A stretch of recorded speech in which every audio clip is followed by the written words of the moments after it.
Private వాళ్ళకి వత్తాసు పలుకుతూ వారిని ఏదో రకంగా ఆర్థికంగా పైకి తీసుకురావాలి, వారి వ్యాపారాలు బాగుండాలి, వారి విద్యా సంస్థలు బాగుండాలి అనేటువంటి ప్రక్రియ ఒక పక్క, వైద్యానికి సంబంధించి పూర్తిగా ఆరోగ్యశ్రీని నీరుగార్చేసి ఒక గొప్ప సంకల్పంతో మొదలుపెట్టినటువంటి 17 మెడికల్ కాలేజీల నిర్మాణాన్ని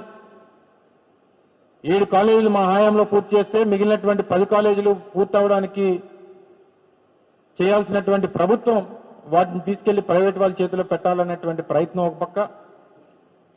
వైద్యం, వైద్య విద్య వీటన్నిటి కూడా ప్రైవేట్ పరం చేసేటువంటి ప్రక్రియ ఒక పక్క, చివరికి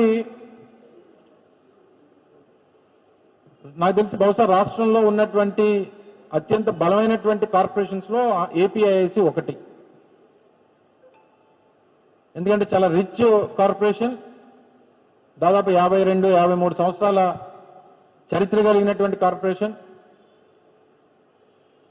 ఉమ్మడి ఆంధ్రప్రదేశ్ రాష్ట్రం నుంచి రాష్ట్ర విభజన తర్వాత కానీ ఏపీఐసి ద్వారా పెద్ద పెద్ద ఇండస్ట్రియల్ పార్కుల్ని అభివృద్ధి చేసి అటు ఎంఎస్ఎంఈస్గా అనేక రంగాల్లో ఉన్నటువంటి వ్యాపారస్తుల్ని తీసుకుని వచ్చి వారికి అవకాశాలు కల్పించి వారి ద్వారా ఉద్యోగావకాశాలు కల్పించి తద్వారా రాష్ట్ర ప్రభుత్వానికి సంబంధించినటువంటి ఏపీఐసికి రెవెన్యూ జనరేట్ చేస్తూ రాష్ట్ర రెవెన్యూకి కూడా డబ్బులు సమకూరుస్తూ చేసినటువంటి గొప్ప కార్పొరేషన్. నాకు తెలిసి బహుశా 550 పైచీలకు ఇండస్ట్రియల్ పార్కుల్ని రాష్ట్రంలో అభివృద్ధి చేసినటువంటి ఘనత ఏపీఐసికి ఉంది.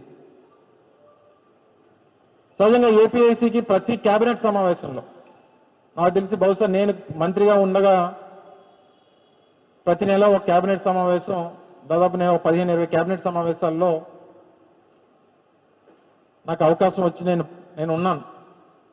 ప్రతి కేబినెట్ సమావేశంలో ప్రభుత్వానికి సంబంధించినటువంటి భూములు, ఓసారి ప్రభుత్వానికి సంబంధించిన రెవెన్యూ డిపార్ట్మెంట్కి సంబంధించినటువంటి ల్యాండ్స్ కానీ, కొన్నిసార్లు పెద్ద పెద్ద ఎక్స్టెన్స్లో పెద్ద ఇండస్ట్రీస్ ఏదన్నా వచ్చినప్పుడు ఎక్వైర్ చేయాల్సినటువంటి పరిస్థితి వచ్చినప్పుడు కానీ